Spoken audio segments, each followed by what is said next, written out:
तो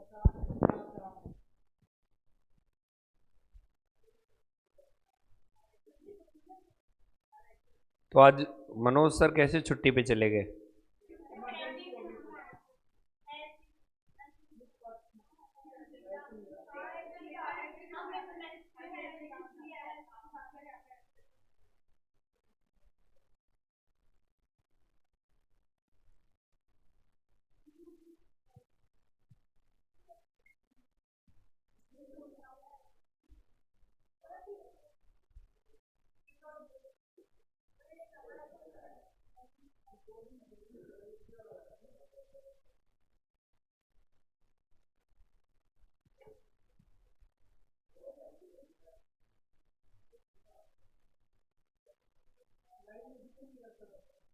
हम्म।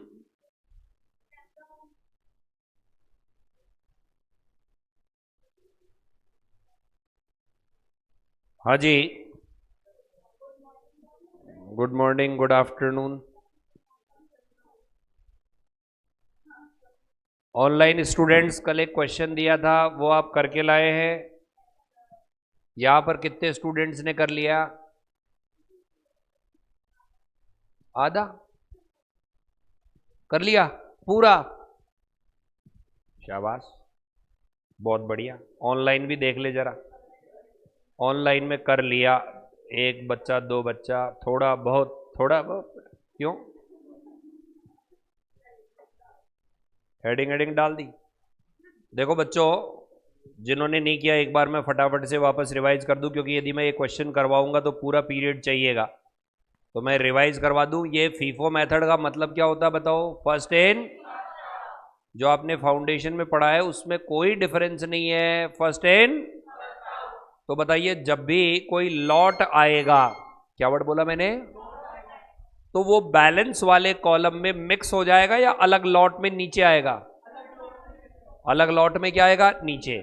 जैसे opening balance आपके पास है 25 यूनिट। बताओ 25 यूनिट के 162 रुपये 50 पैसे डिवाइड करके बताओ कितना हुआ? 6 यानी ओपनिंग जो 25 यूनिट है वो 6.5 रुपए वाले हैं। कितने रुपए वाले? अब मुझे बताओ, 4 तारीख को आपने 8 यूनिट इश्यू किए, या तो फीफो लीफो एवरेज का कोई फर्क ही नहीं पड़ेगा, क्योंकि लॉट ही केवल कितना है? एक। तो बताओ ये 8 यूनिट किस रेट से इश्यू कर दोगे? 6.5 से। किस रेट से? क्योंकि या तो फीफो करो लीफो करो, कोई फर्क, एक ही तो लॉट है। फीफो का इंपॉर्टेंस कब होता है? जब लॉट खूब सारे हो। आप मुझे बताइए अगला कॉलम किसका है? तो बच्चों रिसिप्ट में 50, 5 रुपए 75 पैसे। तो बैलेंस जो कॉलम है, बोलो क्या बोला मैंने? वहां कितने लॉट आएंगे? दो। एक तो लॉट आएंगे 17, 17 आएंगे। 25 में से 8 गए, कितने बचे? 17। किस रेट वाले आएंगे? 6.5 वाले। और 50 यूनिट कौन सी रेट वाले आएंगे? 5 पॉइंट। अरे क्या ये समझ में आया? उसके बाद मुझे बताओ अगला कॉलम कौन सा है? 12। तो बच्चों ये 12 कौन से वाले लॉट में जाएंगे? 17 वाले लॉट में से। अरे कौन से वाले लॉट में से? जो कि 6.5 की रेट का है। बताओ क्या ये समझ में आया? अब ये कह रहा है आगे, क्या बोल रहा है बताओ? रिटर्न। बताओ रिटर्न कौन सा है? B and company. तो बताओ इसे अब मैंने कल कौन से कॉलम में बताया था? इश्यू वाले कॉलम। तो बताओ बी एंड कंपनी से किस रेट में आया है? तो कल मैंने चिल्ला चिल्ला के बोला है कि इसे रिटर्न कौन सी प्राइस पर करेंगे? इनवॉइस। अरे क्लियर है? या फीफो भूल जाना। यहां पर क्या भूल जाना? क्योंकि मैंने आपको एक लाइन लिखवाई है कि यदि हम वेंडर को या सप्लायर को रिटर्न करते हैं तो उसे कौन से कॉलम में लिखते हैं? इश्यू वाले कॉलम में। और यदि हमारा प्रोडक्शन डिपार्टमेंट हमें रिटर्न कर देता है तो हम कहां लिखते हैं? Receipt column. क्या बोला मैंने? कब? प्रोडक्शन डिपार्टमेंट हमें क्या कर देता है? रिटर्न। तो कौन से कॉलम में रखते हैं? Receipt column. अरे समझ में आई बात? अब इसमें एक लफड़ा और था कि बी एंड कंपनी से वापस से मिल गया था गुड्स। बताओ कितने यूनिट मिल गया था? बताओ इन 10 को आप किस रेट से कंसीडर करोगे? जिस रेट पर आपने खरीदा था, रिटर्न किया था, वापस उसी रेट पर। और मैंने कहा था लफड़ा एक और जगह आता है, बताओ कौन सी तारीख को? 20 तारीख को। तो इसमें मैंने ये लाइन कटवा दी थी आपको, कटवा दी थी ना। मैंने ये माना था कि ये 5 यूनिट कौन से वाले हैं, ये 10 वाले से 17 वाले हैं। अरे कौन से वाले हैं?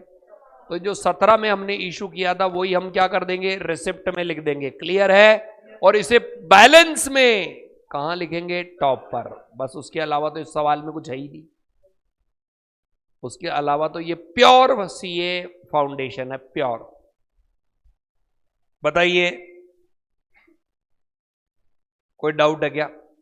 इसको करना जरूर, क्योंकि मैं ये नहीं कहता हूं ऐसा बहुत ज्यादा आता है, बट आ सकता है, आ सकता है। क्योंकि फ्रीक्वेंसी जो इस चैप्टर में सबसे ज्यादा है ना, वो फ्रीक्वेंसी सबसे ज्यादा है reorder level, maximum level, minimum level, EOQ, quantity discount, उनकी है। ये पीछे है। लेकिन एग्जामिनर आप भी जानते हो कि कोई ट्रेंड पर नहीं चलता कि अब मैं आपको ये कहूं कि बच्चों देखो ईओक्यू आ रहा है तो इस बार भी ईओक्यू आएगा। हो सकता है कोई सिर फिरा आ जाए और ये वाला क्वेश्चन टिका जाए कि भाई इसको तो कोई पढ़ नहीं रहा है तो टिका दो, अपने तो क्या फर्क पड़ता है। तो ऐसे कई बार हुआ है कि इंस्टीट्यूट ने बच्चों को चौंकाया है कि जहां पर स्टूडेंट्स पढ़ना छोड़ते हैं वो वहां से क्वेश्चन क्या कर देते हैं, सेलेक्ट कर देते हैं। तो कई बार हमारे पास बच्चों का कॉल भी आता है। हाँ, थ्योरी हम लास्ट में, सबसे लास्ट में करवाएंगे। थ्योरी जो है वो सबसे लास्ट में कराएंगे, चैप्टर वाइज एक साथ। क्योंकि थ्योरी जो बहुत ज्यादा इंपॉर्टेंट है वो तो मैं हाथ के हाथ आपको लिखने के लिए दे दूंगा, समझा दूंगा, लिखवा भी दूंगा। लेकिन बाकी की थ्योरी अपन लास्ट में देखेंगे। अभी हम एक नया चैप्टर स्टार्ट करेंगे। हेडिंग लगाइए एम्प्लॉय कॉस्ट।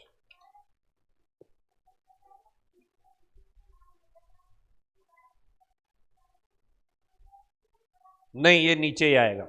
ऊपर टेबल कब तभी आएगा जब डिपार्टमेंट से वापस आए। जब भी एक्सचेंज होगा तो उसे फ्रेश सप्लाई मानेंगे। ये कल लिखवाया था मैंने, आप देखो, मैंने वर्किंग नोट लिखवाया था, उसमें लिखवाया था this is treated as fresh supply. जो आपने एक्सचेंज किया ना वेंडर से, उसे आपको फ्रेश सप्लाई मानना है। और जो प्रोडक्शन डिपार्टमेंट से रिटर्न बैक होके आया है, जिसको आपने रिसिप्ट कॉलम में लिखा है, वो सबसे टॉप पर लिखा जाएगा। ये मैंने कल बताया था। ओके, हेडिंग लगाइए। क्या लगाया आपने? लेबर। अच्छा चैप्टर है, मजा आएगा इसमें भी। Labour employ cost. तो एम्प्लॉय कॉस्ट के अंदर, जैसा कि आप सभी लोगों को पता है कि सिंपल थ्योरी आपको पता रहती है कि लेबर कॉस्ट के अंदर लेबर को किया जाने वाला पेमेंट आता है। किसको किया जाने वाला पेमेंट? लेबर को किया जाने वाला पेमेंट आता है। अच्छा, आपके सैलरी चैप्टर हो गया? नहीं हुआ, अब स्टार्ट होगा। क्या चीज लास्ट में होगा?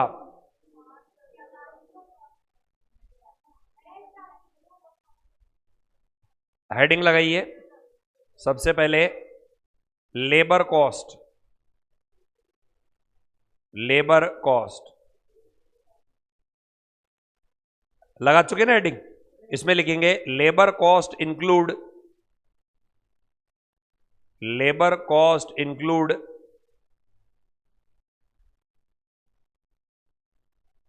all the labor cost include all the payment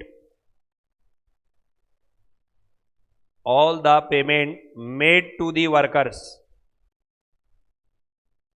all the payment made to the workers. It include basic pay,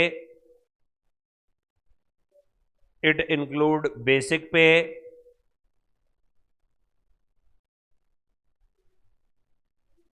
basic पे, ये लिखा हुआ, dearness allowances, dearness allowances, bonus and other allowances, and other allowances. बताओ कौन कौन सी चीजें बोली मैंने?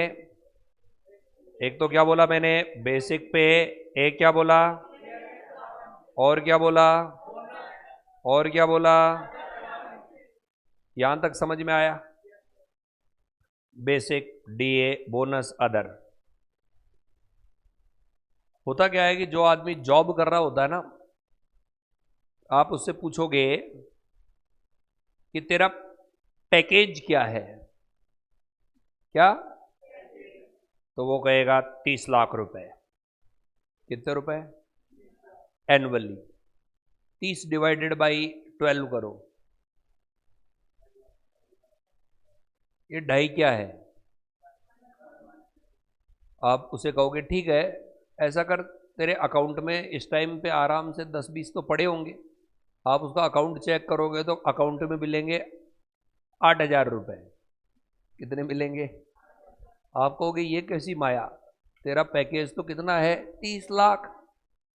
तो कहेगा ये हाथी के दांत है। तो एक्चुअली में जो पैकेज होते हैं ना, ये किसकी तरह होते हैं? हाथी के बाहरी दांतों की तरह, जो केवल किसके होते हैं? दिखाने के।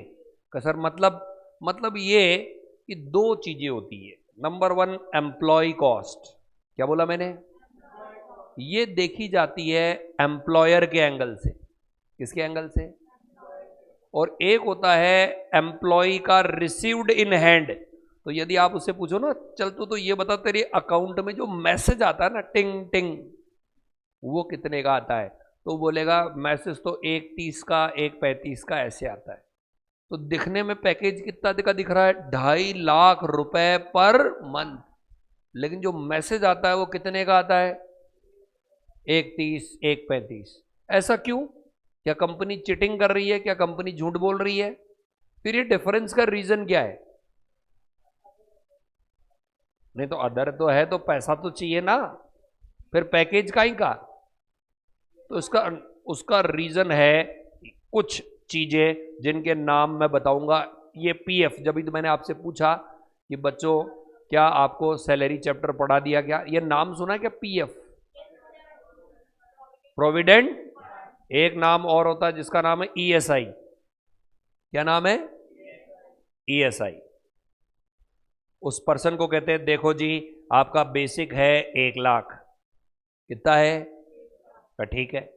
का आपका डी है 50,000। मजा आ गया? का 50,000 का आपका बोनस है 10,000। Very good. कितना? 10,000। बताओ उसकी पैकेज कितना बताया था आपने? 2.5 लाख। कितना बताया था? और आपके अलाउंसेज है 90 नहीं बोलेंगे, अलाउंस है 30।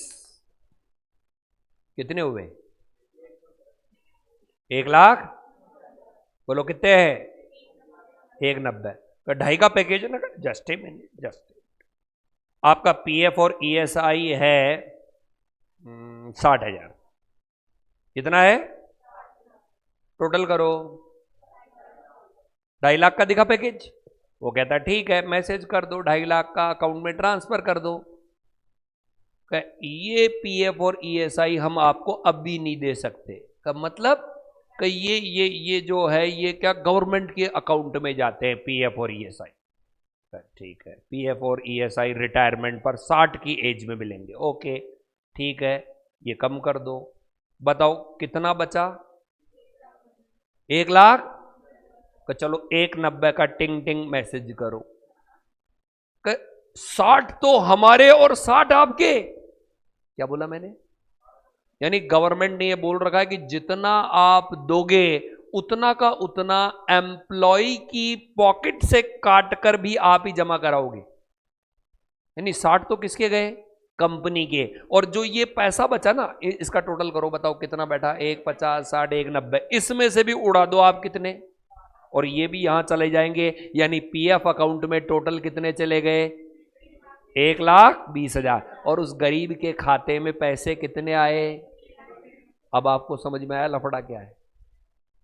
यानी पैकेज कितने का दिख रहा है? 2.5। तो मुझे बताइए, कंपनी जब अपनी कॉस्ट निकालेगी तो वह तो कितनी बोलेगी? 2.5। लेकिन जब एम्प्लॉय अपने घर पर नोट गिनेगा तो नोट कितने दिखेंगे? 1,30। तो अपने दो तरह के क्वेश्चन हैं। एक तो आएगा कैलकुलेट द लेबर कॉस्ट, क्या आएगा? तो आपको सारे के सारे ऐड करने हैं। आप कहोगे सर बेसिक ऐड करो, आप कहोगे सर डीए ऐड करो, आप कहोगे सर बोनस भी ऐड कर दो, आप कहोगे अदर भी ऐड कर दो, और पीएफ भी ऐड कर दो ईएसआई के साथ। लेकिन जैसे ही मैं कहूंगा नहीं, from the angle of employ what is the receipt निकालो, तो आप कहोगे सर बेसिक ऐड करो, सर डीए ऐड करो, सर बोनस ऐड करो, सर अदर ऐड करो, और पीएफ और ईएसआई लेस कर दो। क्या कर दो? तो आप 190 में 60 घटा दोगे तो कितना आ जाएगा? 130। बताओ ये दोनों चीजें समझ में आई कि नहीं आई? कितनी तरह की चीजें एग्जाम में आती है? दो। एक तो कौन सी चीज आती है? लेबर कॉस्ट, और एक क्या आती है? Employ receipt. तो जब लेबर कॉस्ट आएगी तो आप क्या करोगे? पीएफ और ईएसआई ऐड करोगे या लेस करोगे? लेकिन जब मैं बोलूंगा एम्प्लॉय के एंगल से बताओ नोट पानी घर में कितने आए, मैसेज टिंग टिंग कितने का आया, तो आप कितना बताओगे? 130। ये एक्चुअलिटी है, ये एक्चुअलिटी है। जो भी आपके पास पड़ोस में चार्टर्ड अकाउंटेंट बोल रहा है ना कि मुंबई नोएडा गुड़गांव काम कर रहा हूं, का क्या पैकेज? का 2 लाख का पैकेज, का खाते में मैसेज बता, है ही नहीं पैसे उनके पास। तो सर 130 भी कम नहीं होता, बहुत होता है 130। तो उनको उस लाइफ स्टाइल को मेंटेन करना पड़ता है जिस जगह वो रहते हैं। अब मुझे बताओ 130 वाला एक्टिवा पे चला जाएगा क्या? है साइकिल पे चला जाएगा क्या? दूध वाली पैडल मारते हुए। उनको लग्जरी कार मेंटेन करनी पड़ती है, और कार भी कम से कम क्रीटा के रेंज की या उससे भी ज़्यादा हाई फाई, उसकी किस्तें जाती है, लग्जरी मकान लेना पड़ता है, क्लब मेंबरशिप लेनी पड़ती है, तो अकाउंट में तो 8,000 ही बचेंगे। समझ में आई बात? ये एक्चुअल कहानी है पैकेज वालों की। कौन से वालों की? जो लोग बड़े बड़े डायलॉग बोलते हैं ना, पैकेज 30 लाख 35 लाख, उनकी एक्चुअल कहानी बता रहा हूं मैं। कि सुनने में आपको क्या लगता है? उसका 30 लाख का पैकेज है, उसके 2.5 लाख रुपए महीने की तनख्वाह। अरे खाते में बैलेंस बता, अमाउंट क्या आया, नकदी कितनी आई, एटीएम में कितना पैसा पड़ा है, तो कुछ नहीं है लेने देने। तो अपने उस पर तो जाना नहीं है दीन दुनिया पर। अपने यहां पर तो केवल कितनी तरह की कॉस्ट पड़ेंगे? 2। बोलो कौन कौन सी 2 कॉस्ट? Labour cost. ये किसके एंगल से देखी जाती है?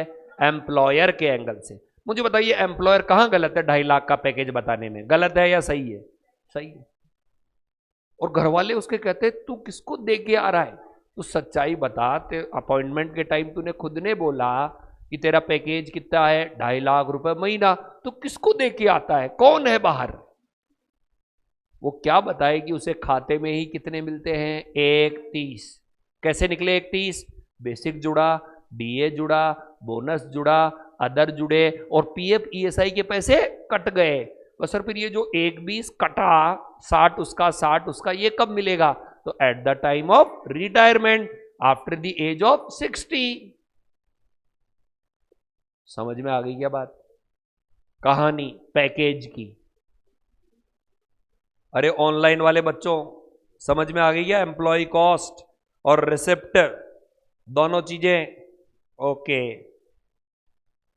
हाँ ओके। अब यहां पर जो बेसिक पे है, डियरनेस अलाउंस है, बोनस पे है, इसके अंदर भी कुछ चीजें हैं। इसके अंदर भी क्या है? कुछ चीजें। उनको मैं पढ़ा के आपको आगे बताऊंगा ताकि ये आपके आगे समझ में आए। बताओ ये क्या वर्ड लिखा हुआ है? ओवर टाइम का मतलब क्या होता है?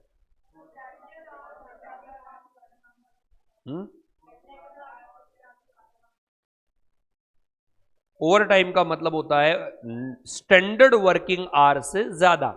क्या बोला मैंने? सर स्टैंडर्ड मतलब क्या? तो मैं आपको बताता हूं। फैक्ट्री एक्ट 1948, बोलो क्या बोला? उसमें यह लिखा हुआ है कि यदि एक वर्कर 9 घंटे से ज्यादा काम करता है, किससे?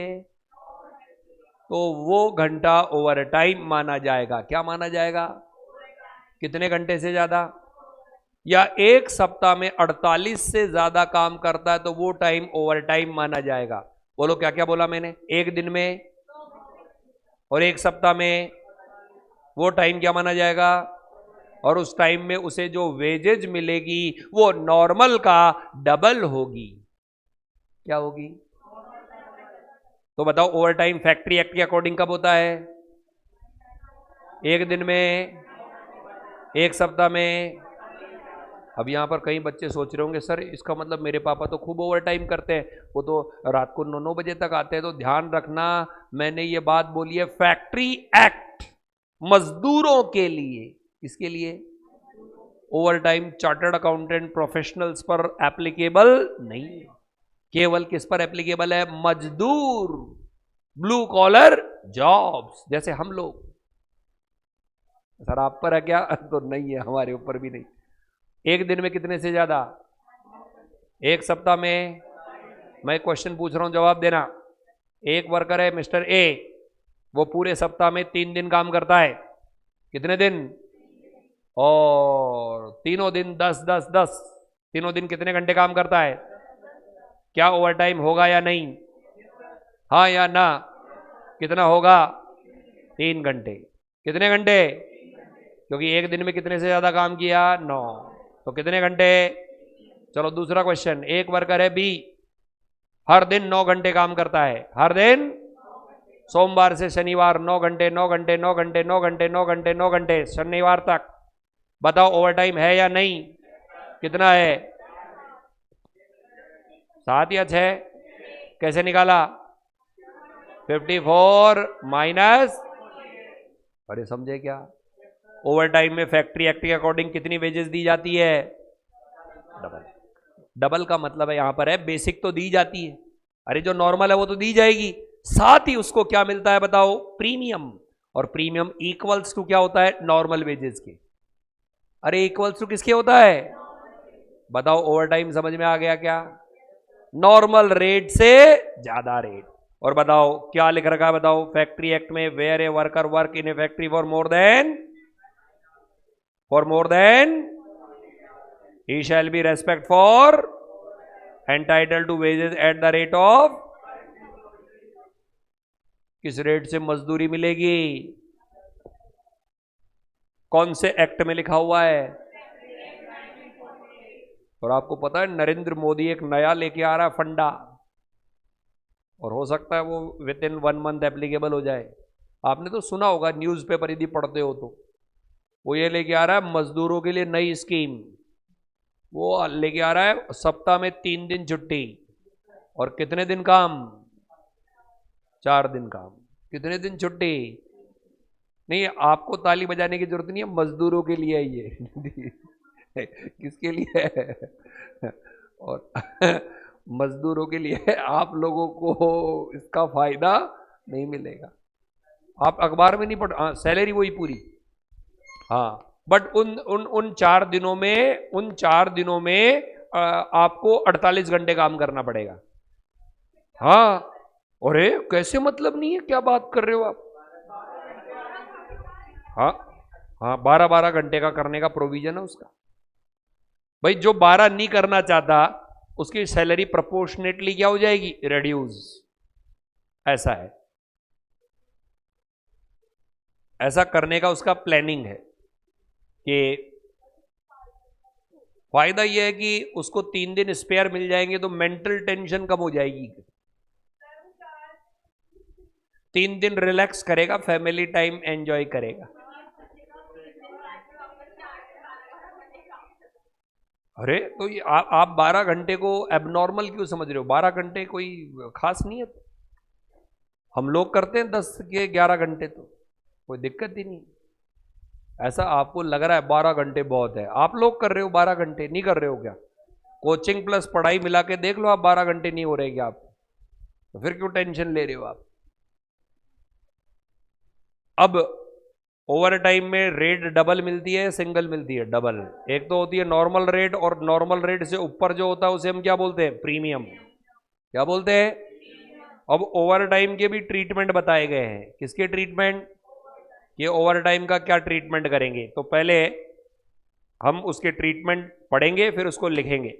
मुझे बताओ, सबसे पहले इस ओवर टाइम के हम ट्रीटमेंट देखें तो आसान वाला ट्रीटमेंट हम देखते हैं कि ओवरटाइम जो है वो कस्टमर के कारण हुआ है। बोलो क्या बोला मैंने? एक कस्टमर आ गया और कंपनी में पीछे पड़ गया, भाई मेरे को ये काम करवाना है। अरे को भाई आपकी गाड़ी की सर्विस कल हो जाएगी। गाड़ी की सर्विस कल नहीं है, क्लास 3:30। क्या कर रहे?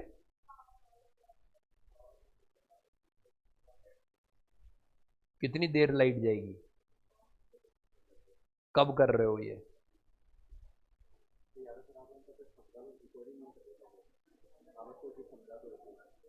फिर रिकॉर्डिंग में वो बच्चों के पास जाएगी क्या कोई चीज? जूम पर रहेंगे क्या बच्चे एक्टिव? ठीक ठीक ठीक। हाँ हाँ हाँ।